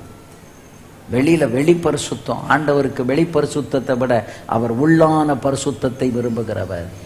நாம் போட்டிருக்கிற இந்த வெள்ளை துணியை விட என் உள்ளம் வெண்மையா இருக்கா, அதைத்தான் கர்த்தர் பார்க்கிறாரு. ஆமென், அல்லேலூயா. ஆகவே அருமையான கர்த்தருடைய பிள்ளைகளே, உங்க உள்ளத்தை சீர்தூக்கி பாருங்க. ஆமென், அல்லேலூயா. இந்த எப்ராயிம் தலைமுறைகளிலே பாவம் தொடர்ந்து கொண்டே வந்தது. அவர்கள் பாகாலை சேவித்தார்கள், தேவனை சேவிக்கவில்லை. மறைமுகமாக கூட. நான் ஜப்பானுக்கு போன வருஷம் போயிருக்கும்போது ஒரு வீட்டில், அவங்க பெந்தகோஸ் விசுவாசி தான், சாப்பிட்டுட்டு மத்தியானம் லஞ்சு சாப்பிட்டுட்டு இப்படி உட்காந்துருக்கோம் சோபாவில். எதிர ஒரு பெரிய டிவி, இந்த செவர்லேருந்து அந்த செவர் வரைக்கும். நான் இந்தியாவில் அவ்வளோ பெரிய டிவி பார்க்கல, அவ்வளோ பெரிய டிவி. அதுக்கு மேலே ஒரு ஷெல்ஃப், அதில் ஒரு 3 பொம்மை. நான் அந்த பொம்மையை இப்படி பார்த்த உடனே அந்த பொம்மையிலிருந்து இப்படி ஒரு ஆவி இப்படியே ஓடிக்கிட்டு இருக்கதை பார்த்தேன். பாஸ்டர் என் பக்கத்தில் இருக்காங்க, அவங்களும் கவனிச்சிருக்காங்க. அதிலிருந்து ஒரு ஆவி கிரியை செய்கிறத அவங்க பார்த்துக்கிட்டே இருந்திருக்காங்க. அப்போ நான் நினச்சேன், இந்த வீட்டில் வந்து நமக்கு சாப்பாடு கொடுத்துருக்காங்க, இதை சொல்லாமல் போகக்கூடாது, நம்மளை பகைச்சாலும் பரவாயில்ல. நான் சொன்னேன், வாட் இஸ் திஸ் அப்படின்னு கேட்டேன். Just it is a doll. இது என்னன்னு கேட்டேன். அது ஒரு பொம்மை. No, it is not a doll. அப்போ அந்த சகோதரி சொன்னாங்க, we bought 2 from Bengal and 1 from Indonesia. 1 இந்தோனேஷியாவிலேருந்து கொண்டு வந்தோம், 2 நம்ம இந்தியாவுக்கு போயிருக்கும்போது பெங்காலிருந்து கொண்டு வந்தோம் அப்படின்னா. நீங்கள் எங்கேருந்து கொண்டு வந்தீங்களோ இது உங்கள் வீட்டில் இருக்கக்கூடாது, இதில் ஒரு ஆவி நடமாடிக்கிட்டு இருக்கு அப்படின்னு. எது நடமாடுது? இப்போ எல்லாருக்கும் பிரமிப்பு என்ன தெரியுமா? பொம்மையெல்லாம் ஆவி இருக்குமான்னு நினைக்கிறீங்க, அப்படி தானே? பொம்மையில் அவங்களும் அதைத்தான் சொன்னாங்க. நான் சொன்னேன், அதுக்குள்ள அதில் ஒரு ஆவி நடமாடிக்கிட்டு இருக்கு. அவங்க ஒய்ஃபை கூப்பிட்டு, ஏமா ஐயா இப்படி சொல்கிறாங்களே அப்படின்னு. இல்லை, அது வெறும் ஒரு பொம்மை, வெறும் பொம்மைன்னாங்க. சரி, நான் இவங்க இதுக்கு மேலே ஐடென்டிஃபை பண்ணியாச்சு, சொல்லியாச்சு. இனி எடுத்து தூர போடுறது யாருடைய வேலை? உங்களுடைய வேலை. சொல்லிட்டு நாங்கள் வந்துட்டோம். அவர் நேராக எங்கள் கூட வந்தார். பெட்ரோல் பங்கில் வந்து ஃபுல்லாக வண்டி நிறைய பெட்ரோலை போட்டு என் கையில் 1 லட்சம் எண்ணு காணிக்கையும் கொடுத்து நீங்கள் போயிட்டு வாங்கன்னு அனுப்பிட்டா நாங்கள் வந்துட்டோம். எங்களை அனுப்பிட்டு ஒரு வீட்டுக்கு போன உடனே எத்தனையோ பேர் நம்ம வீட்டில் வந்து சாப்பிட்ருக்காங்க. ஒரு ஆளு